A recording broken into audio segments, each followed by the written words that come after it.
முதலாவதாக நாம் எசேக்கியேல் 36வது அதிகாரம் 26வது வசனத்தை வாசி தியானிப்போம். உங்களுக்கு நவமான இருதயத்தை கொடுத்து உங்கள் உள்ளத்திலே புதிதான ஆவியை கட்டளையிட்டு கல்லான இருதயத்தை உங்கள் மாம்சத்திலிருந்து எடுத்து போட்டு சதையான இருதயத்தை உங்களுக்கு கொடுப்பேன்.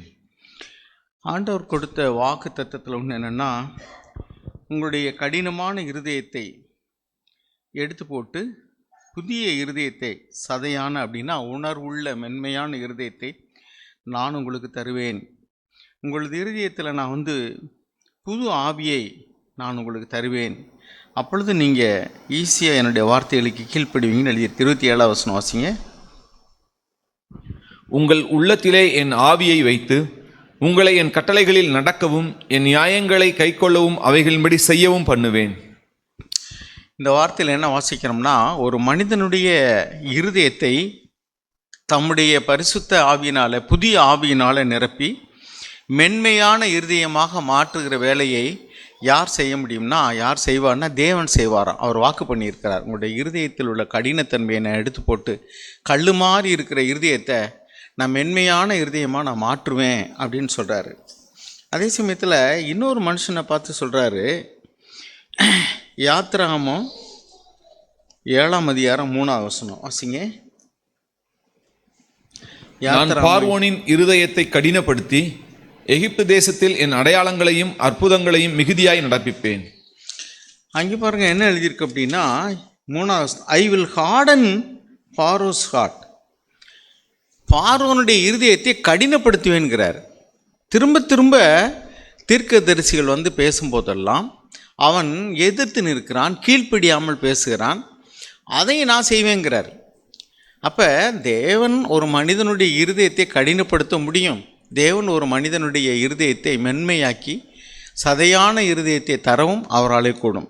பாருங்கள், இந்த யாத்திராமம் 5ஆம் அதிகாரத்தில் 2வது வசனத்தை வாசிங்கன்னா, மோசே போய் முதல் வசனத்தில் சொல்கிறாரு, எங்களுடைய ஜனங்கள் போய் அங்கே 1வது வசனம் வாசிங்க. 1-2. பின்பு மோசேயும் ஆரோனும், யாத்திராமம் 5:1-2. பின்பு மோசேயும் ஆரோனும் பார்வோனிடத்தில் போய், இஸ்ரவேலின் தேவனாகிய கர்த்தர் வனாந்தரத்திலே எனக்கு பண்டிகை கொண்டாடும்படி என் ஜனங்களை போகவிட வேண்டும் என்று சொல்லுகிறார் என்றார்கள். அதற்கு பார்வோன், நான் இஸ்ரவேலை போகவிட கர்த்தரின் வார்த்தையை கேட்கிறதற்கு அவர் யார்? நான் கர்த்தரை அறியேன், நான் இஸ்ரவேலை போக விடுவதில்லை என்றான். பார்த்தீங்களா என்ன எழுதி? Who is the Lord that I should obey his voice? யார் அந்த கர்த்தரை? அவருக்கு ஏன் நான் கீழ்ப்படியணும்? இந்த அளவுக்கு தேவனுக்கு விரோதமாகவே பேசக்கூடிய அளவுக்கு இவ்வளவு துணிகரம் எப்படி வந்தது அப்படின்னா, அவனுடைய இருதயம் கடினமாக இருக்கிறது. யாத்திராமம் 7:13-14. யாத்திராமம் 7:13-14. கர்த்தர் சொல்லி இருந்தபடி பார்வோனின் இருதயம் கடினப்பட்டது, அவர்களுக்கு செவி கொடாமற் போனான். போதும் பாருங்க, இந்த கடினப்பட்டதுன்னா என்ன, மென்மையானதுன்னா என்ன? முதல்ல நம்ம இதை நல்லா புரிஞ்சுக்கணும். ஒரு மனிதனுடைய இருதயம் கடினப்படுதல் என்றால் என்ன அர்த்தம்? லெகுவாக இருக்குது, மென்மையாக இருக்குன்னா என்ன அர்த்தம்? எதனால் கடினப்படுது, எப்படியெல்லாம் அது மென்மையாகும், இதைத்தான் நம்ம இன்றைக்கி தியானிக்கணும்னு நினைக்கிறேன். இருதயம் கடினப்படுது அப்படின்னா என்ன அர்த்தம் அப்படின்னா, it will become unresponsive to word of God. தேவனுடைய வார்த்தைக்கு அது பதில் சொல்லாதபடிக்கு, வார்த்தையை கேட்டாலும் அதுக்கு எந்த பதிலும் சொல்லாதபடிக்கு நிலைமையை மாற்றிடும். நம்முடைய இருதயத்தில் நாம் செய்கிறது தப்புன்னு கூட தெரியும், இதுதான் ரைட்டு, இந்த வழியில் போங்கன்னு கூட நமக்குள்ள ஆவியானவர் பேசுவார். ஆனால் நம்ம போக மாட்டோம். அப்போ நம்முடைய இருதயம் கடினமாயிருச்சுன்னா என்ன அர்த்தம் அப்படின்னாக்கா, நமக்கு நல்லது எது கெட்டது எதுன்னு தெரியும், ஆனால் செய்ய மாட்டோம். நாம் செய்கிற ஒரு காரியமே கூட, யோசிக்கிற ஒரு காரியமே கூட இது சரியில்லை அப்படின்னு தெரியும், ஆனால் மனம் திரும்ப மாட்டோம். இதுதான் இருதயம் கடினப்பட்டுச்சுன்னு அர்த்தம். It becomes unmovable, it becomes unresponsive. அதனுடைய இருதயத்தில் ஒரு உணர்வில்லாத இருதயம் ஆயிரும். எப்படின்னா, மற்றவங்களுக்கு ஒரு தேவை இருக்குது அப்படின்னு இருக்கும், நீங்கள் உதவி செய்ய முடியும், ஆனால் செய்ய மாட்டீங்க. மற்றவங்களுடைய கஷ்டங்கள், அவர்களுடைய சஞ்சலங்கள், வருத்தங்கள் அது உங்களுக்கு தெரியும், ஆனால் நீங்கள் அவங்களுக்கு உதவி செய்யணும் அப்படின்னு நீங்கள் நினைக்க மாட்டீங்க. காரணம் என்னென்னா, இருதயம் கடினமாக இருக்கும். It becomes insensitive to the other human beings needs. மற்ற மனிதர்களுடைய அவருடைய தேவைகளுக்கு நம்முடைய இருதயம் ஒரு மென்மையான உணர்வுள்ள அன்புள்ள ஒரு இருதயமாக இல்லாமல் அவர்களுக்கு ஏன் நான் உதவி செய்யணும்? இப்போ இந்த பார்வோன் கேட்குறான்ல, அவர் யார், எந்த கர்த்தர், அவருக்கு எதுக்கு நான் போய் கீழ்ப்படியணும்? யார் அவர்? அதே மாதிரி தான் சொல்லுவோம், அவர் யார், அவருக்கு எதுக்கு நான் உதவி செய்யணும், அவருக்கு எதுக்கு நான் கொடுக்கணும்? ஏன்னா நம்முடைய இருதயம் எப்பொழுது கடினமாக இருக்குது, இன்சென்சிட்டிவ், ஒரு உணர்வில்லாத இருதயம், மற்றவங்களுடைய கஷ்டத்தை உணர்ந்து கொள்ளாத இருதயம். ஐயா ஐயான்னு கெஞ்சுவாங்க, போ அப்படின்னு சொல்லுவாங்க. காரணம்னா அந்த இருதயத்தில் மென்மைத்தன்மையே இல்லை, ஒரு இரக்க குணமே கிடையாது. There is no compassion in their heart, ஒரு மனதுருக்கம் கிடையாது. அப்போ இருதயம் கடினமாயிடுச்சுன்னு சொன்னால் நாம் மற்றவர்களுடைய தேவைகளுக்கு ஒரு உணர்வுள்ள இருதயத்தோடு கூட நம்ம எதுவுமே செய்ய மாட்டோம். கொடுக்கறதோ, உதவி செய்கிறதோ, மன்னிக்கிறதோ, அல்லது அவங்களுக்கு ஏதாவது நன்மை செய்கிறதோ அதெல்லாம் செய்ய மாட்டோம். ஏன் ஒய் ஐ சுட் டு பார்வோனுக்கெல்லாம் தான் கேட்போம். அப்போ இதுதான் அதே மாதிரிக்கு தேவனுடைய வார்த்தை ஆவியானவர் நம்மகிட்ட பேசுவார். நீ யோசிக்கிற தப்பு, உன் இருதயத்தில் நீ இப்போ அகந்தையாக இருக்கிற, உன் இருதயத்தில் இப்போ பெருமையாக இருக்கிற, உன் இருதயத்தில் இப்போ கடினத்தன்மை இருக்குது, மனம் திரும்பு அப்படின்னு ஆவியானவர் பேசுவார். You will become irresponsive. அதுக்கு நம்ம அந்த வார்த்தைக்கு நம்ம கொஞ்சம் கூட மதிப்பு கொடுத்து மனம் திரும்பவே மாட்டோம். We become unrepentable. மனம் திரும்ப முடியாத ஒரு இருதயம் நமக்குள்ளே வந்துடும். இதுக்கு பேர் தான் கடினத்தன்மைன்னு அர்த்தம். ஒரு நிலம் கடினமாக இருக்குன்னா நீங்கள் விதைப்பீங்க, ஆனால் அது முளைக்காது. அந்த விதை அது மேலே தான் கிடக்கும். அப்போ எப்பொழுது அதை உழுகும் பொழுதோ அல்லது தண்ணீர் விடும் பொழுதோ அந்த நிலம் எப்படின்னா மென்மையாகிடுது. இப்போ தண்ணி பாய்ச்சணுன்னு பாருங்கள், அதில் போய் மிதிச்சிங்கன்னா உடனே அது இதாகிடும். அப்போ அந்த விதை முளைக்கக்கூடிய தன்மை வருது. இட் பிகம்ஸ் சாஃப்ட், மென்மையாகுது. உழுகும்போது புழுதி இப்படி நல்லா உழுது விட்டிங்கன்னா அந்த கடினமாக இருக்கக்கூடிய பாறை போன்ற அந்த மண்ணெல்லாம் கொஞ்சம் அப்படி இப்படி பொழு பொழுன்னு மாறின உடனே விதை விழுந்துச்சுன்னா அடுத்தாப்பில் அதில் லேசாக ஈரம்பட்டால் போதும், முளைச்சிடும். அப்போ இப்படி தான் கடினமாக ஒரு தரிசு நிலம் போல் இருக்கக்கூடிய ஒரு கல்லை போன்ற இருதயத்தை தேவன் மாற்ற முடியும், நாமளும் மாற்றிக்கொள்ள முடியும். வேதத்தில் எழுதியிருக்கு, இருதயத்தை தேவனும் கடினப்படுத்த முடியும், நம்மளும் கடினப்படுத்த முடியும். தேவனும் மென்மையாக்க முடியும், நாமளும் மென்மையாக்க முடியும். பாருங்கள், இதில் எசேக்கியேலுடைய புஸ்தகத்தில் 11வது அதிகாரம் 19ஆம் வசனம் வாசிங்க. அவர்கள் என் கட்டளைகளின்படி நடந்து என் நியாயங்களை கைக்கொண்டு அவைகளின்படி செய்ய நான் அவர்களுக்கு ஏக இருதயத்தை தந்து அவர்கள் உள்ளத்தில் புதிய ஆவியை கொடுத்து கல்லான இருதயத்தை அவர்கள் மாம்சத்திலிருந்து எடுத்து போட்டு சதையான இருதயத்தை அவர்களுக்கு அருளுவேன். 20 அவர்கள் என் ஜனமாய் இருப்பார்கள், நான் அவர்கள் தேவனாய் இருப்பேன். இங்கிலீஷ் எழுதியிருக்கு, they may walk in my statutes and keep my ordinances and do them. அப்படி செய்யும்படி நான் செய்வேன். சரி, அதே இதை 18வது அதிகாரம் 30-31 வாசிங்க. என்ன எழுதியிருக்கு? நான் செய்வேன், நான் செய்வேன்கிறாரு. 18ஆம் அதிகாரத்தில் 30-31 வாசிங்க. ஆகையால் இஸ்ரவேல் வம்சத்தாரே, நான் உங்களில் அவனவனை அவனவன் வழிகளுக்கு தக்கதாக நியாயந்தீர்ப்பேன் என்று கர்த்தராகிய ஆண்டவர் சொல்கிறார். நீங்கள் மனம் திரும்புங்கள், உங்களுடைய எல்லா மீறுதல்களையும் விட்டு திரும்புங்கள். அப்பொழுது அக்கிரமம் உங்கள் கேட்டுக்கு காரணமாயிருப்பதில்லை. நீங்கள் துரோகம் பண்ணின உங்களுடைய எல்லா துரோகங்களையும் உங்கள் மேல் இராதபடிக்கு விலக்கி உங்களுக்கு புது இருதயத்தையும் புது ஆவியையும் உண்டு பண்ணி கொள்ளுங்கள். இஸ்ரவேல் வம்சத்தாரே, நீங்கள் ஏன் சாக வேண்டும்? இங்கே என்ன எழுதிட்டு பாருங்க, புது இருதயத்தையும் புது ஆவியையும் உண்டு பண்ணி கொள்ளுங்கள். அப்படின்னு என்ன அர்த்தம்? You repent and you revive our heart. அதான் இங்கே எழுதியிருக்கு. அந்த நல்லா கவனிங்க. முதல்ல என்ன வாச்சோம் நம்ம 11-19 நான் உண்டு பண்ணுவேன்கிறாரு.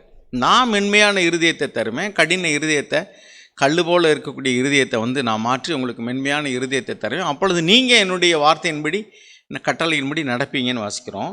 இங்கே என்ன வாசிக்கிறோம்னா, நீங்கள் அநியாயத்திலிருந்து மனம் திரும்பி make yourselves a new heart and a new spirit அப்படி சொல்கிறார். நீங்கள் மனம் திரும்புங்க, உங்கள் இருதயத்தை மாற்றிக்கொள்ளுங்க. அருமையானவர்களே, எப்படியெல்லாம் நமக்கு இருதயம் கடினமாக இருக்கும்போது ஒரு மனம் திரும்புறதுக்கு விருப்பம் இல்லாமல் இருப்போமோ நல்லா தெரியும். நான்லாம் அதை உணர்ந்துருக்கிறேன். ஆவியானவர் திரும்ப திரும்ப பேசுவார். நீ யோசிக்கிற தப்புப்பா, உன் இருதயத்தில் இப்போ நீ ரொம்ப பெருமையாக இருக்கிற, உடனே கீழ்ப்படி, அவங்கள நேசி, அவங்கள மன்னி, இப்படிலாம் இருதயத்துக்குள்ள பேசுவார். நமக்கு இந்த பார்வோனை போல் இருதயம் கடினமாகிடுச்சுன்னா, ஐ ஷுட் ஃபர்கிவ் தம், ஏன் நான் அவங்கள மன்னிக்கணும்? அவங்களுக்கு இன்னும் வேணும், இப்படி ஆகணும், அப்படி ஆகணும். அப்படியெல்லாம் மற்றவர்கள் கஷ்டப்படுறதுலையோ அல்லது அவங்களுக்கு ஏதாவது ஒரு பழி வாங்கக்கூடிய ஒரு உணர்வு கூட நமக்குள்ளே வந்துச்சுன்னு சொன்னால் நம்ம இருதயம் கடினமாக இருக்குன்னு அர்த்தம். ஆவியானவர் பேசுவார், ஆனால் நாம் நம்முடைய இருதயம் கடினமாக இருக்கனால அதுக்கு ஒரு எஃபெக்ட் இருக்காது. பாருங்கள், எபிரேயர் நிருபத்தில் 3வது அதிகாரம், எபிரேயர் 7 3வது அதிகாரம் 7வது வசனம் வாசிங்க. எபிரேயர் 3:7. ஆகையால் பரிசுத்த ஆவியானவர் சொல்லுகிறபடியே இன்று அவருடைய சத்தத்தை கேட்பீர்களாகில். வாசிங்க. வனாந்தரத்திலே கோபமூட்டின போதும் சோதனை நாளிலும் நடந்தது போல உங்கள் இருதயங்களை கடினப்படுத்தாதிருங்கள். பாருங்க, அங்கே சொல்ற என்ன எழுதியிருக்குன்னா, உங்கள் இருதயத்தை நீங்கள் கடினப்படுத்தாதிருங்கள் அப்படின்னு எழுதியிருக்கு. அங்கே என்ன வாச்சோம்? பார்வோனுக்கு அவனுடைய இருதயத்தை தேவன் கடினப்படுத்தினார். ஏன்னா அவனை ஒரு டார்கெட்டை வச்சு தேவன் தன்னுடைய அடையாளங்களை அது திரும்ப திரும்ப இருதயம் கடினமாக. நீங்கள் படித்து பார்த்தீங்கன்னா யாத்திராமம் 7ஆம் அதிகாரம் 3ஆம் வசனம், 13வது வசனம், 22வது வசனம், 8வது அதிகாரம் 19வது வசனம், 7வது அதிகாரம் 14வது வசனம், 8வது அதிகாரம் 32வது வசனம், 9வது அதிகாரம் 7வது வசனம், 9ஆம் அதிகாரம் 12ஆம் வசனம். இதுவரை படித்து பார்த்தீங்கன்னா திரும்ப திரும்ப எத்தனையோ அற்புதங்களை திரும்ப திரும்ப மோசே போய் செய்வார். ஆனால் அதை பார்ப்பான், முடியாது, அனுப்ப முடியாது. அவன் கவனிக்கவே இல்லைன்னா எழுதியிருக்கு. He refuse to listen, he refuse to let them go. அவர்கள் சொன்னதை கேட்கவும் விரும்பவில்லை, அவர்களை போய் பலியிடுவதற்கு அனுமதிக்கவும் இல்லை. Refuse to let them go, போகவும் விடலை. திரும்ப எழுதியிருக்கு. காரணம் என்னென்னா, ஒரு மனுஷனுடைய இருதயம் கடினமாயிடுச்சுன்னா எத்தனை முறை தான் திரும்ப பேசினாலும் சரி. பழைய ஏற்பாட்டில் நம்ம வாசிக்கிறோம், அவன் மனுஷன் தானே, என்னுடைய ஆவி என்றென்றைக்கும் அவனோடு போராடுவதில்லை. சரி, அப்போ இதுக்கு என்ன தான் முடிவு? இப்போ பாருங்கள், இருதயம் எதனாலெல்லாம் கடினமாகுது அப்படின்னா, ஒன்று பாவத்தினால கடினமாகும்னு எழுதியிருக்கு. 3வது அதிகாரம் 13 வசனம் வாசிங்களேன். 12-13, எபிரேயர் 3:12-13. சகோதரரே, ஜீவனுள்ள தேவனை விட்டு விலகுவதற்கு ஏதுவான அவிசுவாசமுள்ள பொல்லாத இருதயம் உங்களில் ஒருவனுக்குள்ளும் இராதபடிக்கு நீங்கள் அவிசுவாசமுள்ள இருதயம், பொல்லாத இருதயம். அவிசுவாசம் என்றால் தேவனுடைய வார்த்தையின் மேலே தேவன் பேரில் நம்பிக்கை இல்லாமல் போகிறதுக்கு பேர் தான் அவிசுவாசம் உள்ள இருதயம். பொல்லாத இருதயம்னா என்ன? நன்மை செய்யாமல் தீமை செய்யக்கூடியதான இருதயம், பழி வாங்கக்கூடியதான இருதயம். அடுத்து வாசிங்க. உங்களில் ஒருவனாகிலும் பாவத்தின் வஞ்சனையினாலே கடினப்பட்டு போகாதபடிக்கு இன்று எனப்படும். பாவத்தின் வஞ்சனையினாலே கடினப்பட்டு போக முடியும். பாவம், அது வஞ்சனை என்னன்னா, அது பாவம்னு தெரியும், ஆனால் அதை செய்யணும்னு நினைப்போம். இப்படி தான் நடக்கணும், இது தப்பு தான், ஆனால் இவனுக்கு இப்படி செஞ்சால் தான் சரியாக வரும். அவங்கள அடிக்கக்கூடாது, அல்லது அவங்களுக்கு விரோதமாக எதுவும் பேசக்கூடாது, அவனுக்கு ஒரு நஷ்டம், பழி வாங்கணும்னு என்ன வரக்கூடாது. இதெல்லாம் நமக்கு தெரியும். பழி வாங்குவது எனக்குரியது, நானே பதில் செய்வேன், நீ பதில் பேசாத, நீ பதில் செய்யாத, அப்படின்லாம் நமக்கு வசனம் தெரியும். ஆனால் பழி வாங்க வேண்டும்ன்ட்டு நினைப்போம். அவர்களுக்கு ஏதாவது ஒரு கெடுதல் நடந்தால் அதில் ஒரு சந்தோஷம், உங்களுக்கு தீமை செய்தவர்களுக்கு. ஆனால் அப்படி நீ செய்யாத, தீமை செய்யாத, தீமைக்கு பதிலாக நன்மையை செஞ்சிரு. நீ சபிக்கிறவர்களை நீ ஆசீர்வதிச்சிரு, சபிக்கிறவர்களை சபிப்போம், அது தப்புன்னு நமக்கு தெரியும். ஆண்டவர் நிறைய பேசியிருக்காரு. ஆனால் நாம் வாயினால் சபிக்க மாட்டோம், ஆனால் இருதயத்துக்குள்ளே ஒரு சாபம் போடக்கூடிய எண்ணங்கள் வந்துக்கிட்டே இருக்கும், பழி வாங்கக்கூடிய எண்ணங்கள் வந்துக்கிட்டே இருக்கும். காரணம் என்னென்னா, அது இருதயம் கடினமாயிடுச்சு. தேவ ஆவியானவர் பேசுவார். அதான் இங்கே எழுதியிருக்கு, இன்று அவருடைய சத்தத்தை கேட்பீர்களாகில். அந்த சத்தம் எப்படி வருது? பரிசுத்த ஆவியானவர் மூலமாக வருது, நம்மளுடைய இருதயத்துக்குள்ளே வருது. பழைய ஏற்பாட்டில் எசாயாவில் வாசிக்கிறோம், நீ வலதுபுறம் இடதுபுறம் சாயும் போது இதுவே வழி, இதிலே நடவுங்கள் என்று உனக்கு பின்னால் கூப்பிடுகிற ஒரு சத்தத்தை நீ கேட்பேன். அந்த சத்தம் எப்படி கேட்கும்? இந்த காதில் கேட்கறதில்ல, நம்முடைய இருதயத்துக்குள்ளே பரிசுத்த ஆவியானவருடைய சத்தம் தொனிக்கும். நீ இப்படி செய்யாத, நீ இப்படி பேசாத, நீ இப்படி ஒரு அரோகண்ட்டாக நடந்துக்கிடாத, பெருமையாக நடந்துக்கிடாத, இறங்கு, மனம் திரும்பு, உன்னை தாழ்த்து, இப்படிலாம் ஆவியானவர் பேசுவார். மன்னிச்சிரு, மன்னிப்பு கேட்டுரு, இப்படிலாம் சொல்லுவார். ஆனால் அப்படியே எப்படி தான் லாவகமாக ஊதுனாலும் கொஞ்சம் கூட உணர்வு இல்லாமல் நடக்கக்கூடிய செவிட்டு விரியனை போல் அப்படியே காதில் வாங்கிக்கிட்டு பேசாமல் இருக்கும். ஆவியானவருடைய சத்தத்துக்கு கீழ்ப்படியக்கூடிய மனதில்லாமல் இருக்கக்கூடிய ஒரு இருதயம், அதான் கடின இருதயம். ஸோ லேசான நிலைமையில் இருக்கும்போது தேவனுடைய வார்த்தை கேட்ட உடனே உணர்வடைஞ்சு பரிசுத்த ஆவியானவர் பேசணும்னு உடனடைஞ்சு நாமளே மனம் திரும்பிடலாம். அப்போ நம்முடைய இருதயம் வந்து லேசான இருதயமாக மாறிடும், நம்முடைய ஆவி வந்து புதிதாக மாறிடும். நான் ரொம்ப கடினமாயிடுச்சுன்னா தேவனே விடுதலை ஆக்கினால் ஒழிய நம்ம விடுதலை ஆகவே முடியாது. ஏன்னா யோவான் 8 நம்ம வாசிக்கிறோம், குமாரன் விடுதலை ஆக்கினால் மெய்யாவை விடுதலை, பாவம் செய்கிறவனும் பாவத்துக்கு அடிமை. ஒரே நமக்காக பரிந்து பேசுகிறார்.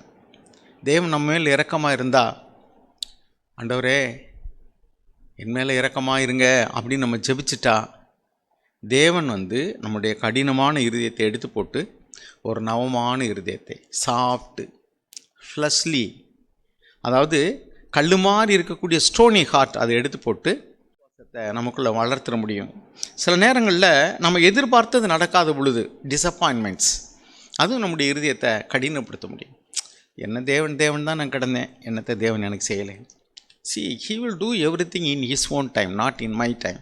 உங்கள் நேரத்துலேயே, நீங்கள் எதிர்பார்க்குற நேரத்துலையோ நான் எதிர்பார்க்குற நேரத்துலையோ ஒன்றும் நடக்காது. அவர் ஒவ்வொன்றுக்கும் ஒரு நேரத்தை வச்சிருக்கிறார். பிரசங்கி 3:11 வாசிக்கிறோம், கர்த்தர் சகலத்தையும் அதினதின் காலத்தில் நேர்த்தியாக செய்திருக்கார். நான் ஒரு காலத்தில் நினைக்கிறேன் இது சரியான நேரம்னு, ஆனால் தேவன் ஒரு காலத்தை பின்னாடி வைத்திருப்பார். அவர் செய்கிறது தான் correct. he will do it in his own time, that is appropriate time. அதுதான் சரியான நேரம். ஆனால் நம்ம இப்போவே நடக்கணும்.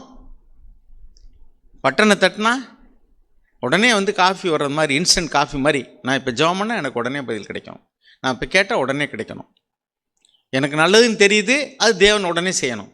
அது செய்யலைன்னா என்னத்தை தேவன் என்னை கைவிட்டார் போல இருக்கு, நான் கூப்பிட்றத தேவன் கேட்க மாட்டேங்கிறார். சில நேரங்களில் தேவன் இருக்கிறாரோ இல்லையோ அப்படிங்கிற சந்தேகத்தை கூட உங்களுடைய இருதயத்துக்குள்ளே கொண்டு வர முடியும். இருதய கடினம். அப்போனா ஏன் தேவன் எனக்கு பதில் தரல? நான் நீதிமானாக தானே நடக்கிறேன், நான் என்ன தீமை செஞ்சேன், எதுக்காக எனக்கு இப்படி நடக்குது? ஏன் மற்றவர்கள் என்னை இப்படி இன்சல்ட் பண்ணுறாங்க, என்னை ஹியூமிலியேட் பண்ணுறாங்க? எனக்குள்ள நியாயமான உரிமைகள் ஏன் எனக்கு கிடைக்கல? நான் நியாயமாக கேட்குறது ஏன் எனக்கு கிடைக்கல? நான் நீதியாக நடக்கும்போது ஏன் வந்து தேவன் என்னை விட்டு தூரமாக இருக்கிறது போல் இருக்குது? இப்படியெல்லாம் உங்களுக்குள்ள பல கேள்விகள் எழும்ப முடியும். அதெல்லாம் அவங்க இருதயத்தை மறுபடியும் உங்களுக்குள்ள வந்து அப்படி, நான் இப்படி பணிஞ்சு போகும்போது குனிய கொட்டிக்கிட்டே இருக்கிறாங்க, கொஞ்சம் நிமிர்ந்து நிற்கணும்.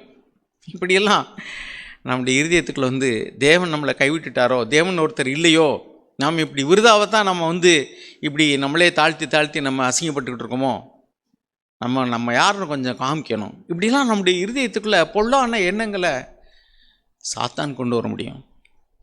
நாமளும் பாவத்தின் வஞ்சனையினால் இருதயத்தை இன்னும் கொஞ்சம் கடினப்படுத்திக்கிட்டே போக முடியும்.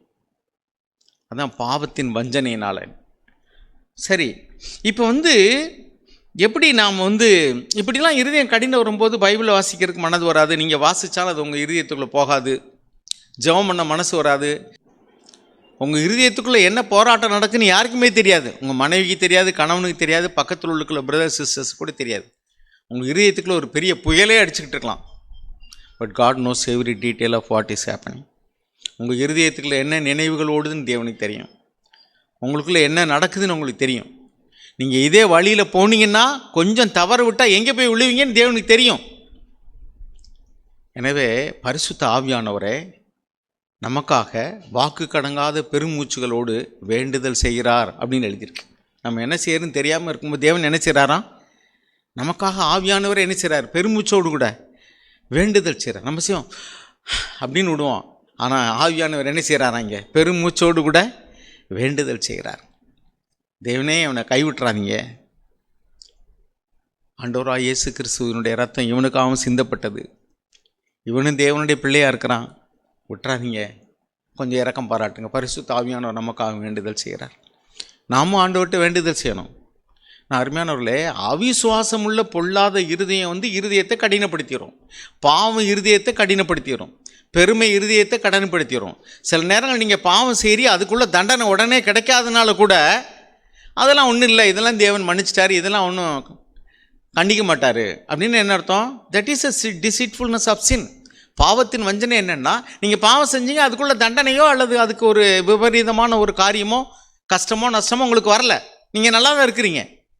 ஸோ அப்போ என்ன அர்த்தம்னா இதெல்லாம் பாவம் இல்லை. ஸோ இருதயம் என்னச்சுன்னா பாவம் நம்மை வஞ்சித்து விடுகிறது.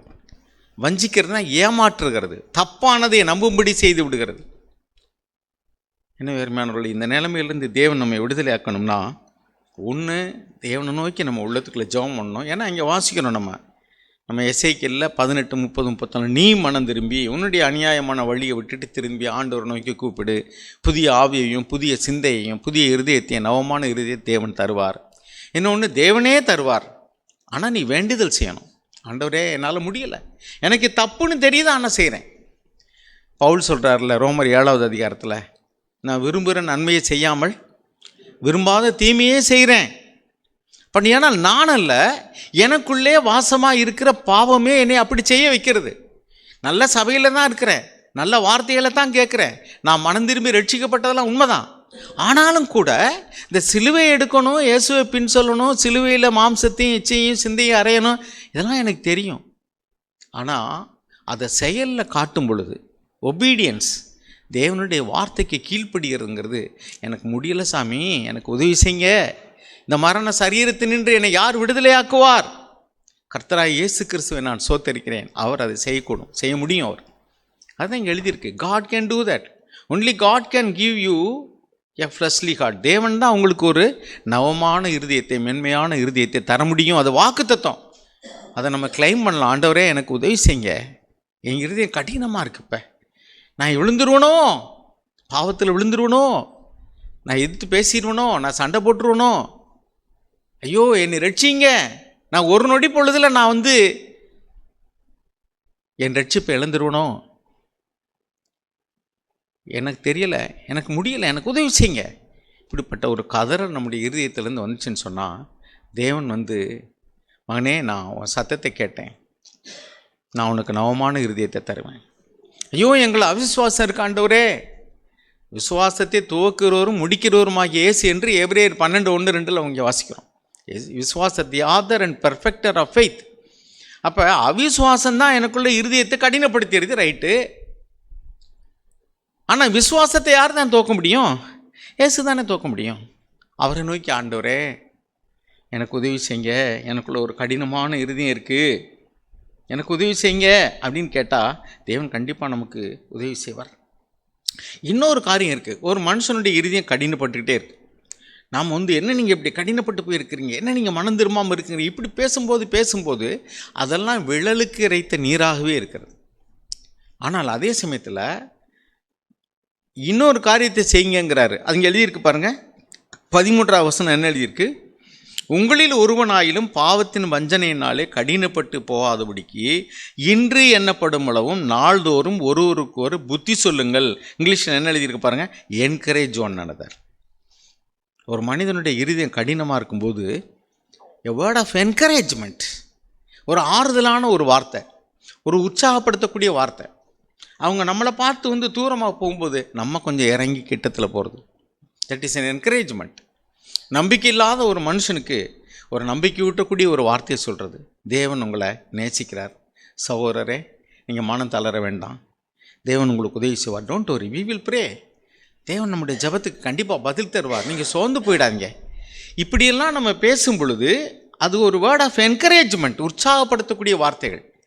புத்தி சொல்வதும் ஒரு என்கரேஜ்மெண்ட்டு தான். அதாவது சில நேரங்களில் அவங்கள அவிசுவாசத்தில் போயிடாதீங்க, நம்பிக்கை ஆண்டவர்கிட்ட வாங்க அப்படின்னு புத்தி சொல்கிறது கூட என்கரேஜ்மெண்ட்டு தான். என்கரேஜ்மெண்ட்டுங்கிற வார்த்தைக்கு 2 விதத்தில் அர்த்தம் சொல்லலாம். தமிழில் புத்தி சொல்லுங்கள்னு போட்டிருக்கு, பட் அதுக்கு இன்னொரு இதில் சொல்ல போனோம்னா உற்சாகப்படுத்துங்கள், அவர்களை தாங்கி உற்சாகப்படுங்க. நான் பார்த்துருக்கேன், சில பேருடைய இருதயம் கடினமாக இருக்கும்போது அவங்கள்ட்ட நம்ம கடிந்து கொண்டு புத்தி சொன்னோம்னா இன்னும் கொஞ்சம் கடினமாயிரும். அந்த வார்த்தைக்கு கொஞ்சம் கூட ஒரு அர்த்தமே எல்லாம் போயிடும். நம்ம பேசுவோம், அதெல்லாம் செவிடங்காதில் ஒரு தங்கு போல இருக்கும். ஆனால் அவங்களுக்கு ஒரு என்கரேஜ்மெண்ட் பண்ணுறது மாதிரிக்கு அவங்கள தட்டி கொடுத்து மென்மையாக கொஞ்சம் சாப்பிட்டு அவங்கள கைதூக்கி விட்டுறது போல் நம்பிக்கை ஊட்டக்கூடிய வார்த்தைகளை சொல்லி விசுவாசத்துக்கு ஏதுவான வார்த்தைகளை பேசும் பொழுது அவருடைய இருதயம் கடினப்படாதபடிக்கு மென்மையாகி விடும். அதான் எழுதியிருக்கு, என்கரேஜ் ஒன்னுனதை டே ஆஃப்டர் டே. சமீபத்தில் ஒரு செய்தியில் நீங்கள் கேட்டிருப்பீங்க, ஒரு மனிதனுடைய இருதயம் கடினப்படுறதுக்கு 1 day இஸ் எனஃப். அதனால தான் இன்று என்று சொல்லப்படும் அப்படின்னா டே ஆஃப்டர் டே, ஒவ்வொரு நாளும் நீங்கள் புத்தி சொல்லுங்கள். நம்ம வந்து ஆண்டவருடைய சபையில் நடக்கக்கூடிய ஊழியத்தை கவனித்து பார்த்தீங்கன்னா, வெளியில் இருக்கக்கூடிய ஜனங்களுக்கு ரட்சிப்புக்கு ஏதுவாக சுவிசேஷகர்கள் அப்படிங்கிற ஊழியம் தான் இருக்குது. ஆனால் சபையில் தான் சுவிசேஷர்கள், மேய்ப்பர்கள், போதகர்கள், தீர்க்கதரிசிகள், அப்போஸ்தலர்கள், இப்படி பல ஊழியங்களை தேவன் வச்சுருக்கார். ஏன்னா ரட்சிக்கப்பட்ட ஒரு மனிதனுடைய இருதயம், that means the heart of Christians, கிறிஸ்துவருடைய இருதயம் ஈஸியாக கடினப்பட்டுற முடியும், ஈஸியாக பின்மாற்றம் அடைஞ்சிட முடியும். அப்போ ரட்சிக்கப்பட்ட ஒரு மனிதன் கெட்டு போகக்கூடாதுங்கிறதுக்கு அவ்வளவு ஊழியங்களை தேவன் கொடுத்துருக்கிறார். நம்ம தேறுவதற்கும் வளருவதற்கும் பின்மாறி போய்விடாதபடிக்கு உற்சாகப்படுத்திருக்கோம். இன்னும் அருமையானவர்களே, நாம் வந்து இந்த நம்ம கேட்ட வார்த்தையை நம்ம மறந்துட வேண்டாம். 2 தெசலோனிக்கேயர் 2:9 கூட நம்ம வாசிக்கிறோம், பொய்யை விசுவாசிக்கத்தக்கதாக கொடிய வஞ்சகத்தை தேவன் அனுப்புவார். ஏன் அப்படின்னா, if you don't love the truth, நம்மை பற்றியதான சத்தியத்தை ஆண்டவர் நம்மோடு பேசும் பொழுது, இப்போ வந்து நம்ம செய்கிற காரியம் தப்புன்னு ஆண்டவர் உணர்த்துறாரு.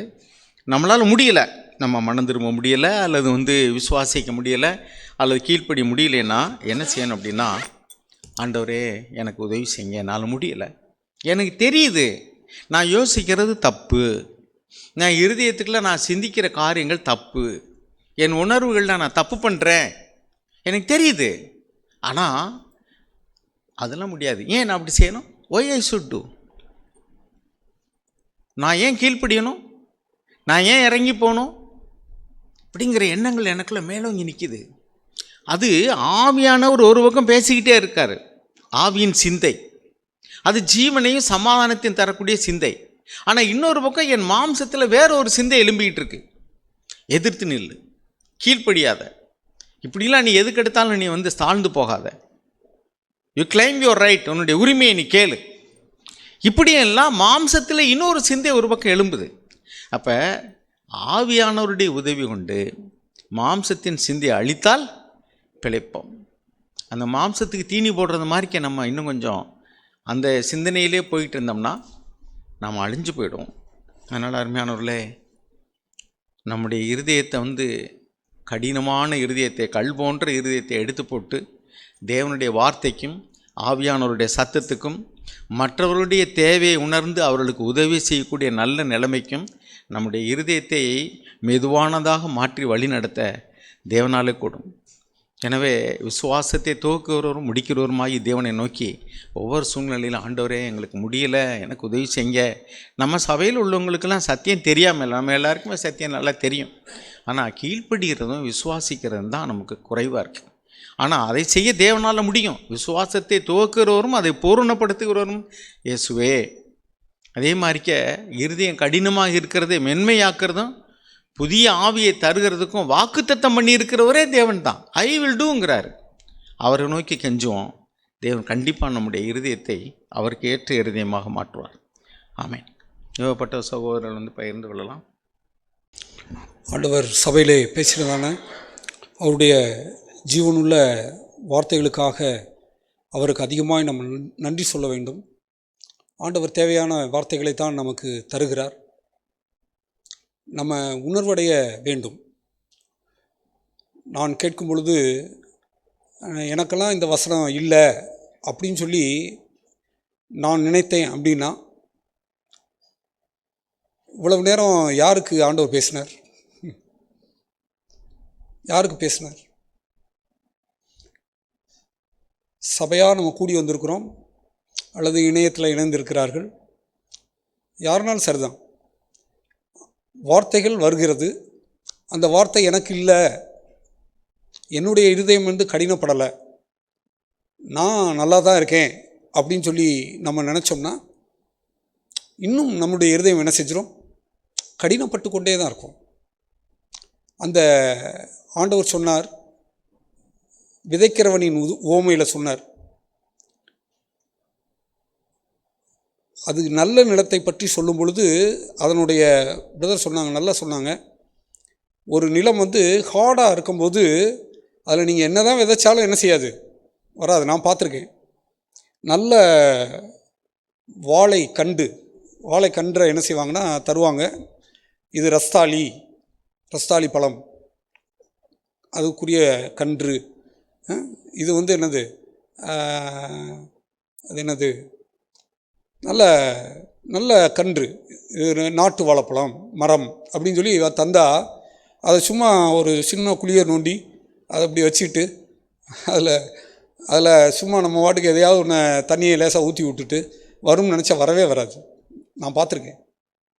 ஆனால் ஒரு 2க்கு 2 குழியை நல்லா வெட்டி, ஒரு 2க்கு 2 குழி நல்லா வெட்டி அவனுக்குள்ளே பிரதர் சொன்னது போல் உழுகிற மாதிரி அந்த நல்ல கடப்பாறை வச்சு என்ன செய்ய வேண்டியது, அங்கிட்டு இங்கிட்டு குத்தி விட்டு அந்த இடத்த பூராமே மென்மையாக்கி விட்டுட்டு அதை நல்லா காய விட்டு திருப்பி தண்ணியை ஊற்றி அதில் நம்ம வச்சோம் அப்படின்னா அது அப்படியே அழகாக என்ன செஞ்சிடும், மலன்னு வரும். நான் பார்த்துருக்கேன். அப்போ எவ்வளவு உண்மை பாருங்கள் ஆண்டவர் சொன்னது. ஆண்டவர் நல்ல நிலத்தை பற்றி சொல்லும்போது அதான் நல்ல நிலத்தில் அந்த அந்த வசனத்தை வாசிப்போமா? மத்தேயு எழுதின சுவிசேஷம், உணர்கிறவனுமாய் இருந்து அப்படின்னு சொல்லி என்ன செஞ்சிடறோம்னா வாசிக்கிறோம். மத்தேயு 13ஆம் அதிகாரம் 13ஆம் அதிகாரத்தில் 23ஆம் வசனத்தில் பாருங்கள், நல்ல நிலத்தில் விதைக்கப்பட்டவனோ வசனத்தை கேட்கிறவனும் உணர்கிறவனுமாய் இருந்து. மற்ற வழியருகே விதைக்கப்பட்ட நிலம், கற்பாறை நிலத்தில் விதைக்கப்பட்ட நிலம், முள் உள்ள இடம், இதிலெல்லாம் இந்த உணர்கிற அப்படின்ற வார்த்தையே வராது. ஆனால் இந்த 23ஆவது வசனத்தில் நம்ம வாசித்தது போல் நல்ல நிலத்தில் விதைக்கப்பட்டவனோ வசனத்தை கேட்கிறவன். முதல் நம்ம கேட்குறோம், இப்போ நம்ம கேட்டுட்டோம், நான் கேட்டுட்டேன், வசனம் கேட்டுட்டேன், அதை உணர்கிறவனுமாக இருந்து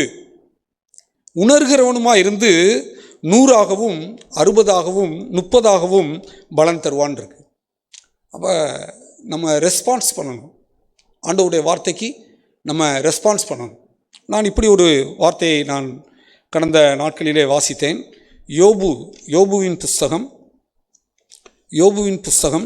22வது அதிகாரம், யோபுவின் புஸ்தகம் 22வது அதிகாரம், ஒரு அருமையான வசனம்.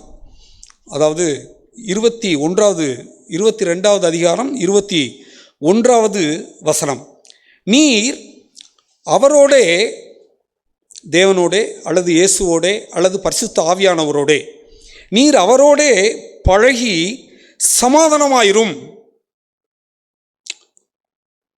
அதனால் உமக்கு நன்மை வரும். நீர் அவரோடே பழகி சமாதானமாக இருக்கணும். அதாவது எல்லாமே நம்ம பழைய வாழ்க்கை அது கெட்டுப்போன ஒரு வாழ்க்கை, நாற்றமெடுத்த ஒரு வாழ்க்கை, அதில் நன்மை ஒன்றுமே இல்லை. ஆனால் தேவன் என்ன செய்தார்னா, எனக்கு ஜீவனை கொடுத்திருக்கிறார், நான் உயிர்ப்பிக்கப்பட்டிருக்கிறேன். மரித்தவனாக இருந்த நான், எனக்குள்ளாக ஒரு உயிர் வந்திருக்கிறது, ஒரு ஜீவன் வந்திருக்கிறது. இப்போ நான் இங்கு கேட்டது போல அவரோட சமாதானமாய், அல்லது நான் எனக்கு தெரிஞ்சதெல்லாம் என்னன்னா பகை, கீழ்ப்படியாமை, இதுதான் எனக்கு தெரிஞ்சது. ஆனால் ஆண்டவர் இப்போ ஒரு நவமான இருதயத்தை என்ன செய்கிறார்னா கொடுக்கிறார். அந்த இருதயம் கீழ்ப்படியக்கூடிய ஒரு இருதயம், சமாதானமுள்ள ஒரு இருதயம். எனக்கு என்னன்னே தெரியாது, அன்புனா என்னன்னே தெரியாது. ஆனால் அவர் முந்தி அன்பு கூர்ந்தபடியால் நாமும் அவரிடத்தில் அன்பு கூறுகிறோம் அப்படின்னு இருக்கு. அது போல தான் எல்லாமே. சமாதானம்னா எனக்கு என்னன்னே தெரியாது, ஆனால் ஆண்டவர் எனக்கு கொடுத்த அந்த சமாதானம் வந்தபோது நான் என்ன செய்கிறேன்னா, மற்றவர்களுக்கு சமாதானமான ஒரு புருஷனாய், ஒரு சகோதரனாய், ஒரு சகோதரியாய் நான் என்ன செய்கிறேன், இருக்கிறேன்.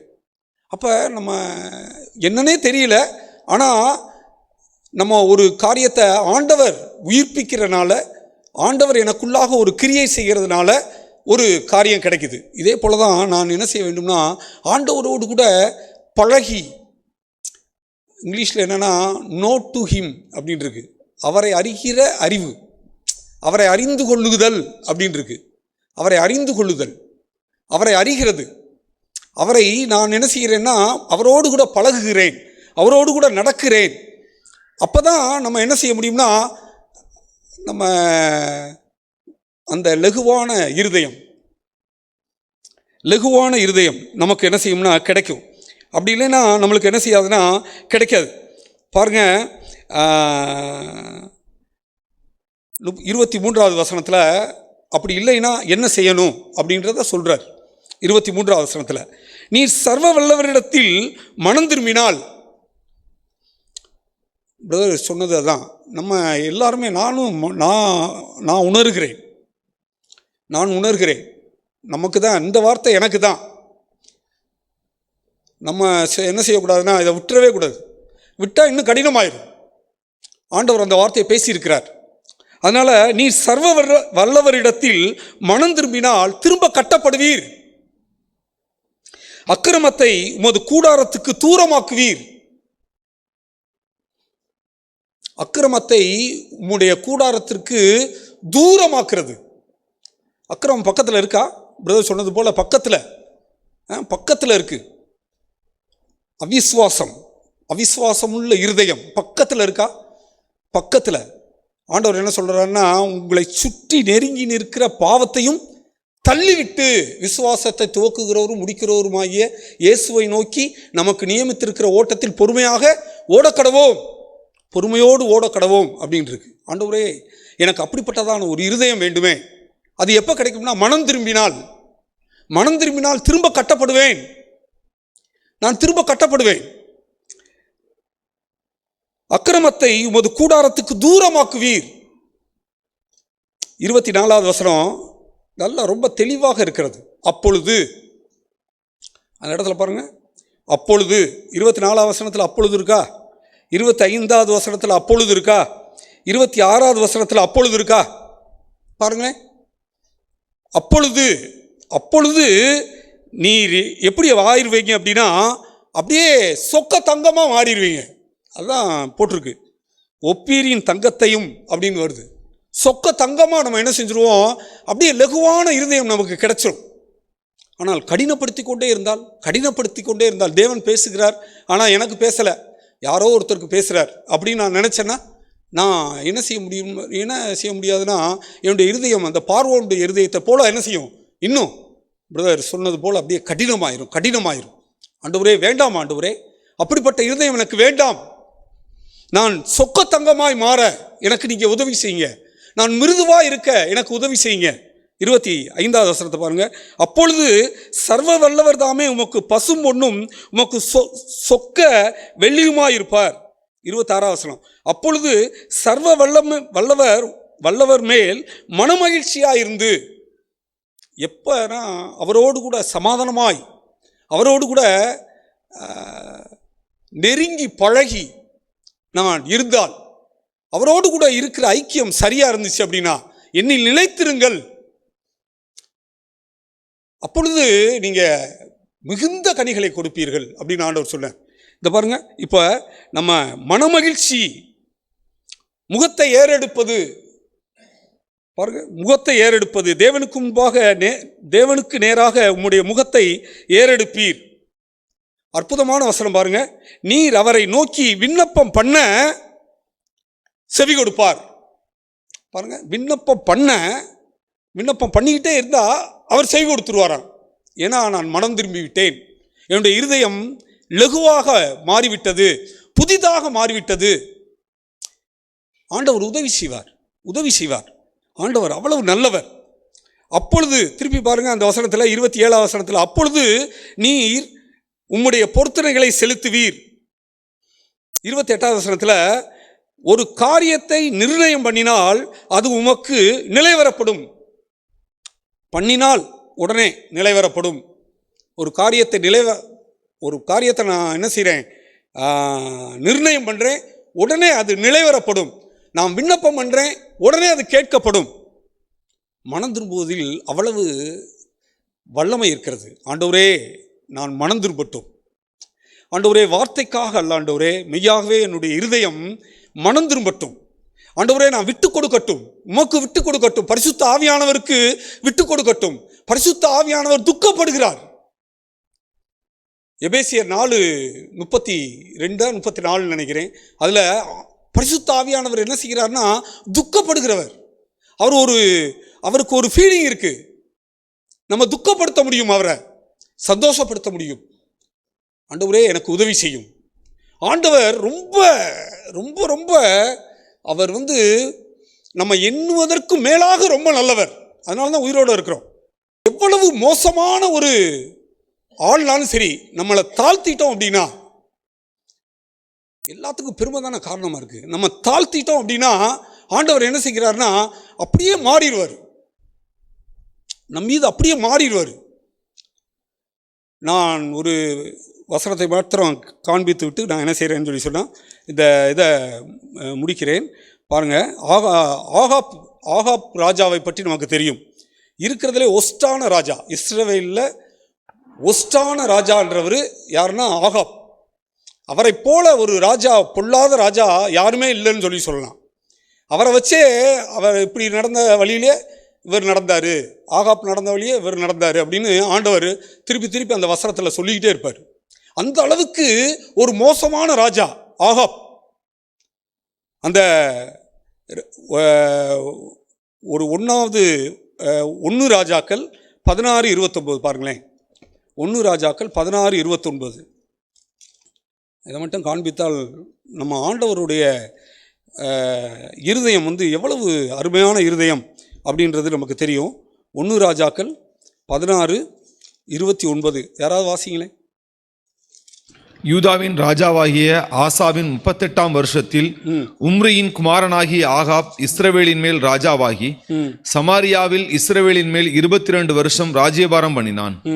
உம்ரியின் குமாரனாகிய ஆகாப் தனக்கு முன்னிருந்த எல்லாரை பார்க்கிலும் கர்த்தரின் பார்வைக்கு பொல்லாப்பானதை செய்தான்.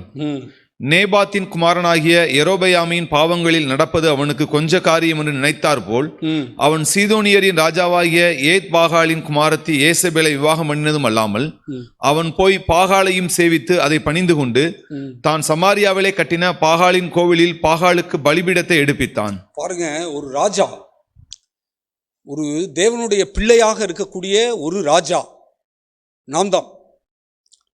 அப்படிப்பட்ட ஒரு ராஜா அவர் என்ன செய்கிறாருன்னு சொல்லி சொன்னால், இன்னொரு ஆள்கிட்ட போய் பொண்ணு எடுக்கிறார். இன்னொரு புறஜாதிகளிடத்தில் போய் பொண்ணு எடுக்கிறாரு. இப்போ என்ன நடக்குது அப்படின்னு சொல்லி சொன்னால், அப்படியே விவாகம் பண்ணினதும் அல்லாமல் அவன் போய் பாகாலையும் சேவித்து அதை பணிந்து கொண்டு சேவித்தான், பணிந்து கொண்டான். சமாரியாவிலே கட்டின பாகாலின் கோவிலில் பாகாலுக்கு பலிபீடத்தை எடுப்பித்தான். அடுத்த வசனத்தில் இருக்கு, ஆகாப் ஒரு விக்கிரக தோப்பையும் உண்டாக்கினான். கடைசி அந்த 33ஆம் வசனத்தில் லாஸ்ட் பகுதியில் இஸ்ரவேலின் ராஜாக்கள் எல்லாம் செய்ததை பார்க்கிலும் அதிகமாய் செய்து வந்தான். மோசமான காரியத்தை செய்து வந்தான். ஆனால் நடந்தது என்ன அப்படின்னா, இவ்வளவு மோசமான ஒரு ராஜா, 21வது அதிகாரம் பாருங்க, 21வது அதிகாரம் ரொம்ப ஆண்டவர் பாருங்க எவ்வளவாக பாருங்க. இந்த இடத்துல 24வது வசனத்தை வாசிங்க. 24வது வசனம் 23லிருந்தே வாசிங்க. ஏசபேலையை குறித்து கர்த்தர், ஏசபேல்ன்றது ஆகாப் ராஜாவுடைய மனைவி. நாய்கள் ஏசபேலை இஸ்ரவேலின் மதில் அருகே தின்னும். ஆகாபின் சந்ததியில் பட்டணத்திலே சாகிறவனை நாய்களும் வெளியிலே சாகிறவனை ஆகாயத்து பறவைகளும் தின்னும் என்றார். தன் மனைவியாகிய ஏசபேல் தூண்டிவிட்டபடியே கர்த்தரின் பார்வைக்கு பொல்லாப்பானதை செய்ய தன்னை விற்று போட்ட ஆகாபை போல ஒருவனும் இல்லை. இப்ப 27வது வசனத்தை வாசிங்க. ஆகாப் இந்த வார்த்தைகளை கேட்டபோது, இந்த வார்த்தைகளை தீர்க்கதரிசி மூலமாய் கேட்ட பொழுது தன் வஸ்திரங்களை கிழித்து தன் சரீரத்தின் மேல் ரெட்டை போர்த்து கொண்டு உபவாசம் பண்ணி ரெட்டிலே படுத்து தாழ்மையாய் நடந்து கொண்டான்.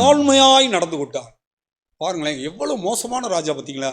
நம்ம கற்பனைக்கெல்லாம் எட்டவே எட்டாது, நம்முடைய கற்பனைக்கு எட்டவே எட்டாது. அந்த அளவுக்கு மோசமான ஒரு பயங்கரமான ராஜா, ஆண்டவருக்கு கீழ்ப்படியாத ஒரு ராஜா. ஆனால் இந்த வார்த்தைகளை கேட்டபோது, உன் மனைவி நீ நாய்கள் தின்னும், நாய்கள் இரத்தத்தை நக்கும் அப்படின்னு சொல்லி உரைக்க தீர்க்கதரிசி சொன்ன பொழுது என்ன நடக்குது அப்படின்னு சொல்லி சொன்னா, அப்படியே தாழ்த்துக்கிறார். அப்படியே அப்படியே உபவாசம் பண்ணி ரெட்டுடுத்தி வஸ்திரங்களை கிழித்து ரெட்டிலே படுத்து தாழ்மையாய் நடந்து கொண்டான். ஒரே வசனம் தாங்க, ஒன்னே ஒரு வசனம் தான் இந்த வசனம். அதுக்கு அடுத்து பாருங்க, அப்பொழுது 28வது வசனம், அப்பொழுது கர்த்தருடைய வார்த்தை திஸ்பியானாகிய எலியாவுக்கு உண்டாயிற்று. அவர், ஆகாப் எனக்கு முன்பாக தன்னை தாழ்த்தினதை கண்டாயா? பாருங்க, நான் என்ன சொல்றதற்கு வருகிறேன் அப்படின்னு சொல்லி சொன்னா, ஆண்டவர் நம்மை தாழ்த்தும் போது நமக்கு புது இருதயத்தை தர அவர் வல்லவராக இருக்கிறார். நம்ம நம்ம இந்த இவரோடு கூட நான் ஒப்பிடவில்லை, நம்ம எல்லாத்தையும் நான் அப்படி சொல்லலை. ஆனால் இவ்வளவு மோசமான ஒரு ராஜாவுக்கு தன்னை தாழ்த்தும் போது அவர் ஜீவனை கொடுப்பார் என்றால், அவருடைய காலத்தில் ஒன்றுமே நடக்கலை, அதுக்கப்புறம் தான் நடந்துச்சு. அந்த அளவுக்கு ஆண்டவர் இரக்கமுள்ளவராக இருக்கிறார் நம் மீது. இப்போ நம்மை நாம் தாழ்த்தினால், நம்மை ஆண்டவரே நான் செய்தது தவறு, ஆண்டவரே நான் யோசித்தது தவறு, ஆண்டவரே நான் பெருமையுள்ளவன், ஆண்டவரே எவ்வளவாய் நீசனா இருக்கிறேன் அப்படின்னு சொல்லி நம்மளை தாழ்த்தும் போது ஆண்டவர் என்ன செய்கிறார்னா, அப்படியே இறங்கி விடுகிறவராய் இருக்கிறார். இரக்கம் உள்ளவராய் நம் மீது இறங்குகிறவராய் இருக்கிறார்.